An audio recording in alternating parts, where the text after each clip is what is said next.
صاحب میں کسی بھکاری کو یا روڈ پر چلتے ہوئے بھیک مانگنے والے کو صدقہ نہیں دیتا، بلکہ میں صدقے کے پیسے گھر میں جمع کرتا ہوں اور بعد میں کسی ضرورت مند کو دیکھ کر جو میرا دیکھا بھالا ہو میں اس کی مدد کر دیتا ہوں صدقے کے پیسے سے۔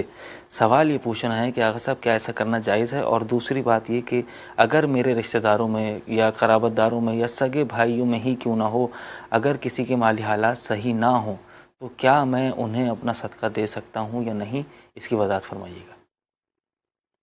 جی جی بالکل دے سکتے ہیں، وہ آپ کا طریقہ کار بھی صحیح ہے۔ بہتر یہ ہے کہ آپ گویا جن کو دینا چاہتے ہیں ان کی وکالت میں اس کو وصول کر کے اپنے پاس رکھیں اور پھر جو ہے نا ان کو دے دیں۔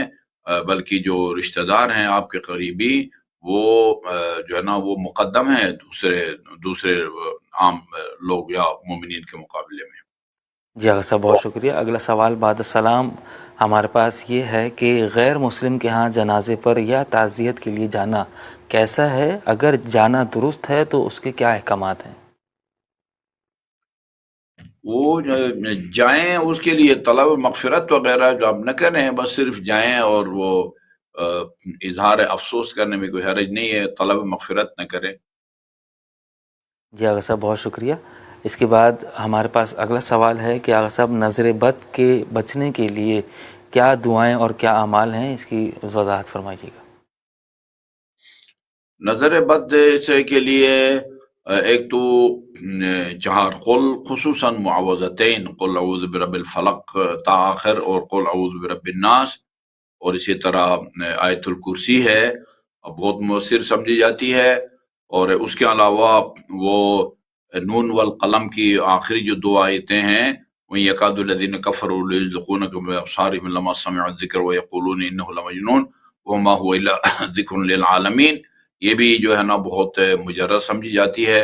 اور صدقہ، یہ چند ایک اعمال ہیں جو اس وقت میرے ذہن میں ہیں نظر بد سے جو ہے نا وہ بچنے کے لیے، یا نظر بد کے نقصان سے بچنے کے لیے۔ جی ہاں۔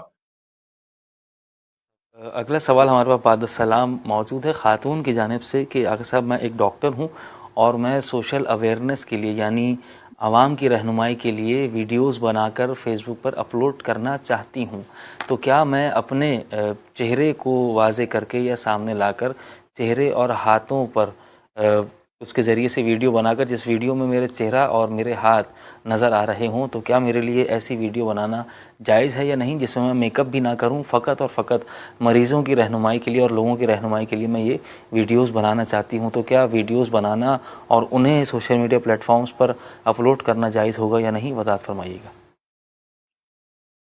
ہاں، وہ چہرے کا وہ حصہ جس کو اجنبی سے چھپانا واجب نہیں ہے، اس کو ظاہر کرنے میں کوئی حرج نہیں ہے۔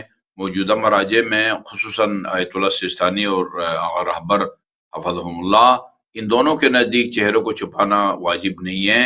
آپ جو ہے نا وہ بال وغیرہ، گردن وغیرہ ظاہر نہ ہو، ہاتھ جو ہے نا وہ یہ کلائی کا جو جوڑ ہے اس سے اوپر کا حصہ ظاہر نہ ہو، صرف چہرے کو ظاہر کرنے میں کوئی حرج نہیں ہے، بشرطی کی اور کوئی فساد یا اس کا خطرہ نہ ہو۔ ظاہر ہے ایسی یعنی کوئی اس طرح کی آلودہ نگاہ سے تو کوئی دیکھتا نہیں ہے، ایسی یعنی جو مطمع نظر ہے وہ کوئی اور چیز ہوتی ہے، یا مطلب آپ کے تجربے سے استفادہ کرنا ہوتا ہے وغیرہ۔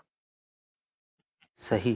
اگلے سوال کی جانب بڑھتے ہیں، اور بعد السلام پوچھا گیا ہے کہ اگر چوہا کسی گیلی جگہ سے چلے تو کیا وہ جگہ پاک رہے گی یا نجس شمار ہوگی؟ کیونکہ چوہے اکثر گٹر میں سے یا گندگی میں سے نکل کر آتے ہیں، تو اگر چوہا گیلا ہو اور وہ ہمارے گھر سے گزر کے چلا جائے تو اس جگہ کو پاک کرنا ضروری ہوگا یا نہیں؟ وضاحت فرمائیے گا۔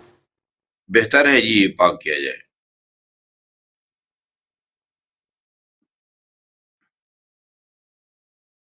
جی آغا صاحب اگلا سوال ہمارے پاس ہے نماز شب کے حوالے سے۔ بعد السلام انہوں نے پوچھا ہے کہ آغا صاحب مختصر نماز شب کا طریقہ بتا دیجئے، اور یہ بھی بتا دیجئے کہ کیا میں مغربین کے بعد اپنی نماز شب ادا کر سکتا ہوں یا نہیں؟ اس کی وضاحت فرمائیے گا۔